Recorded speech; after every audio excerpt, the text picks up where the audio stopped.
パーソナルトレーナーのゆうじです。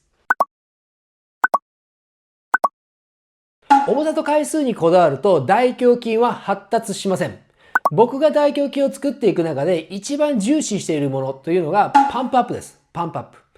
パンプアップって何かというと、いわゆるね、筋肉をぐーっとずっと動かしていくと筋肉が膨らんでくるというね、そのパンプアップですけれども、なぜパンプアップするのか、どうやったらパンプアップが起きるのかということですけれども、筋肉を動かしていくときには、やはりそこにエネルギーが必要になってきます。今このね、ダンベルプレス、ベンチプレスであるなら、大胸筋をぐーっと使っていくわけですね。で、それが今何も持ってないようなこういう状態で動いてるんじゃなくて、やはり負荷が乗ってパワーを出しながら筋肉が収縮したり伸びたりを繰り返していく。だからそこでエネルギーを使いながら筋力を出していく作業を続けていくわけですけども、そのエネルギーっていうのは筋肉の中の糖質になります。糖質をエネルギーとして筋肉が動いていくわけですけども、それがある程度重い負荷が乗ってる方がより多くの糖質を使っていくわけですね。糖質をエネルギーとして使ったら、その老廃物として乳酸というのが生まれてきます。でこの乳酸が溜まっていくと、だんだん筋肉が動かない、痛いっていう風になってくるわけですけども、そうするとその乳酸を排出しなければいけないわけですね。でそれはどうやって排出するかというと、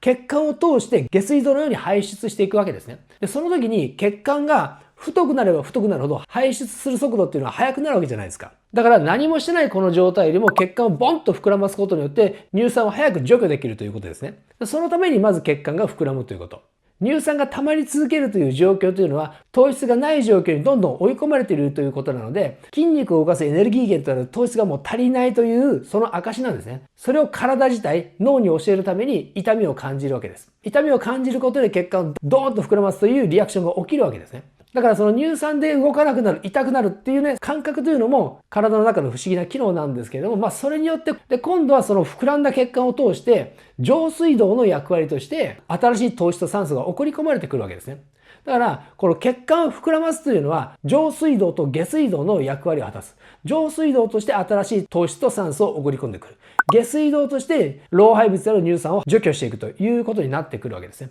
そのために大胸筋の中に張り巡らされた毛細血管全てがパンプアップしてくる、膨らんでくるということなんですね。だからパンプアップするということは確実に大胸筋が正しく使われているとも言えるわけです。正しく使われてなければパンプアップすることはないわけですね。ダンベルプレス、ベンチプレスをやってても、それがフォームを崩れてぐちゃぐちゃの状態で腕ばっかりに効いていると大胸筋のパンプアップはないわけです。だけども大胸筋がパンプアップしていれば、それは正しく大胸筋が使われている、大胸筋が疲れている、そして大胸筋に効いているということになってくるので、そのパンプアップというのが正しくトレーニングをしたという一番大きな証明になるわけですね。だから結果的にパンプアップすれば大胸筋は成長するということです。ちなみに僕は一度自分で計測してみました。胸のトレーニングをする前に胸囲を測ってみて、それが何センチか。そしてトレーニングが終わった後にもう一度測りました。すごい正確に測りましたよ。見栄を張るために息を大きく吸ってということはしてないです。全く同じ状況、同じ姿勢、同じ呼吸の状態で測ってみて、どれぐらい変わるのかっていうのを自分でも知ってみたかったんですね。で、それを測ってみたらもうびっくりしましたよ。トレーニング前とトレーニング後で比べたら、なんと4センチアップしてたんですよ。胸囲というのは胸の筋肉もありますけど、背中の広背筋もありますね。でも背中はやってないので、基本的に大胸筋だけのパンプアップになるわけですけども、大胸筋だけのパンプアップで正確に測ってみて4センチアップしてました。これはね、もちろん一時的に4センチアップしてるだけなので、写真を撮るときにはね、そこパンプアップしてればかっこよく写真撮れますけども、基本的には2、30分したら収まってくるものなので、それは大胸筋が発達したということとは全く別な問題ですけども、ただね、しっかりやればそれぐらいで数センチパンプアップすることもあるということですね。でもそういうようなトレーニングをしていった方が、大胸筋はどんどん成長していくということです。では、どうやったらパンプアップするのかですね。そこをね、いくつかのポイントに分けて説明していきたいと思います。まず一つ目はですね、大胸筋を強く使う範囲で行っていくということですね。大胸筋を強く使ってない範囲ではやらないということ。だから範囲を限定するということです。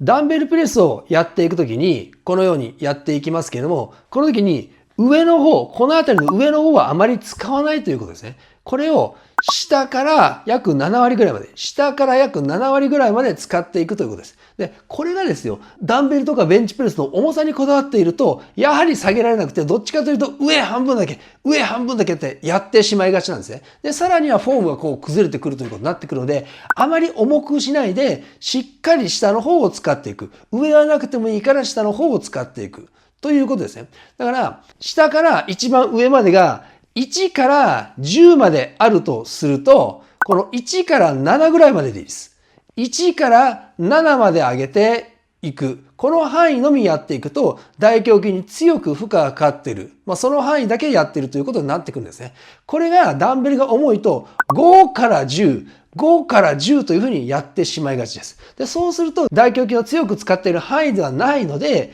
1から7、1から7までだけやっていくという感じで、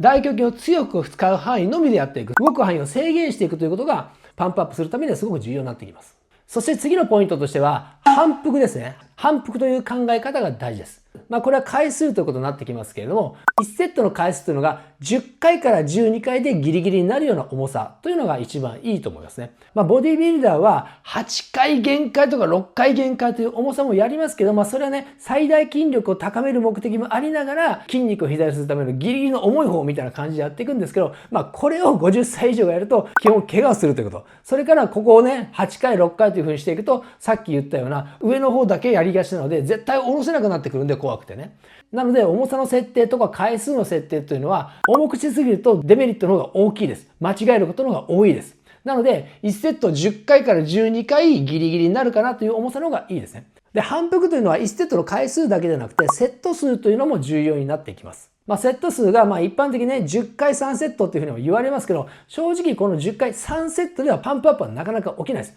僕自身ね、35年トレーニングしてますけども、3セットでパンプアップしようって言ったら、なかなかちょっとやれる自信がないですね。だけれども、このセット数を6セットから8セットに設定していきます。そのぐらいは欲しいですね。基本的には2種類の胸のトレーニングをやっていけばいいと思うので、大胸筋の上を鍛えるインクラインのプレス、それから真ん中を鍛えるフラットのプレス。この2種類を3セットずつ、あるいは4セットずつやっていけば、6セットか8セットになりますよね。そのぐらいのセット数やっていくと、12回かけ8セットになってくると、かなり大胸筋はパンプアップしていきます。で、これは本当にね、重さだけでなく、どんどん筋肉中の糖質を消費していくということが大切になってくるので、セット数もそのぐらいある方がどんどんパンプアップしていきます。それぐらいある程度の量が必要ということですね。そして3番目ですけれども、負荷を逃がさないということですね。これも大きなポイントになってきます。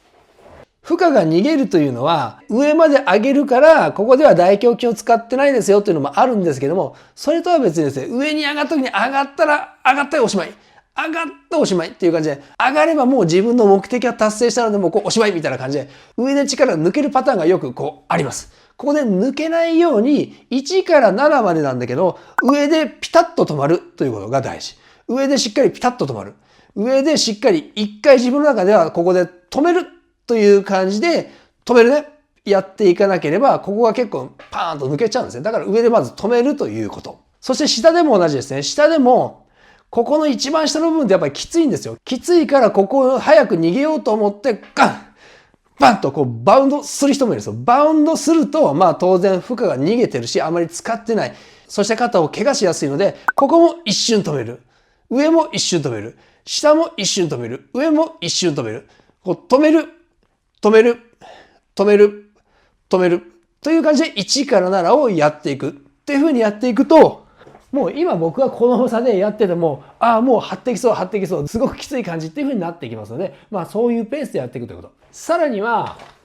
やっていくときにこの胴体を動かさない。胸をへこませて肩が上がるような胴体を動かすということもしないということ。動いてないようでも結構動いてます。そして前腕を中に倒さないということね。前腕は常に垂直なままいって中に倒すような、ちょっと自分をごまかすようなダンベルプレスにしないということですね。これは負荷が抜けてしまうので前腕は垂直でやっていくということ。なので、ダンベルプレスをやっていくときには、全身ではなく、腕しか動かないです。腕しか動かない。基本的にこの肩から先の腕しか動かないです。このあたりが動いていると、もうそれはもう負荷逃げてますから、この胴体というのはアーチをやったら全然動かないので、腕しか動かないということですね。腕しか動かない状態でやっていくと、大胸筋を使っているということなので、そんな感じで負荷を逃がさない動きをしていくということが大事になってきます。そして最後に重要なのが、ネガティブ重視ということですね。ネガティブが大切です。ネガティブというのは、上げるときではなく、下ろす方、ここのトップから下ろすときに、ゆっくりやって使ってる筋肉、この場合だと大胸筋で抵抗していく、ゆっくりやる、上げる、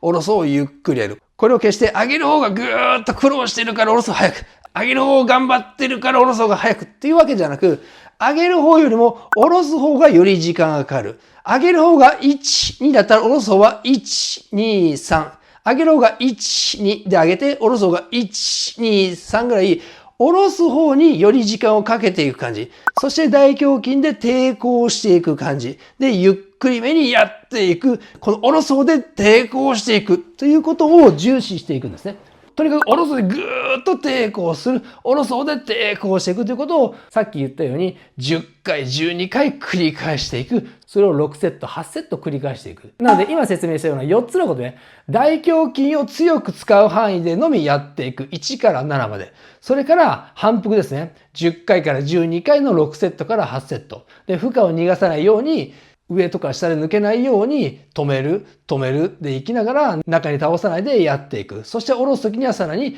ゆっくり抵抗してやっていく。この全てを同時にやっていきます。全てを同時にやって反復を続ける。そうすると6セットまたは8セットの時にはかなりパンプアップしています。で、そこまでやってトレーニングの最後にパンプアップしているかを確認してください。鏡で見ればね、自分の大胸筋の形がポンと膨らんでるのがわかると思いますので、トレーニングの最後にパンプアップしていればもう今日のトレーニングは成功です。で、その繰り返しで大胸筋はどんどん発達していくんですね。だから今日重さを何キロやったとか、あるいは回数のこだわり。回数のこだわりというのは、重いのをとりあえず10回やる、崩れてもいいから10回やるっていうんではなくて、負荷を逃がさないで10回、12回やっていくという、そういう感じでやっていきますね。で、そうするとトレーニング直後には数センチパンプアップしていることもありますので、毎回それやっていくと大胸筋は発達してきます。なかなかね、自分が正しくやってるかやってないかわからないところではありますけど、パンプアップは嘘つかないです。そんな感じでね、パンプアップを目安にぜひね、やってみてください。チャンネル登録よろしくお願いします。インスタグラムやってます。フォローよろしくお願いします。パーソナルトレーナーのゆうじでした。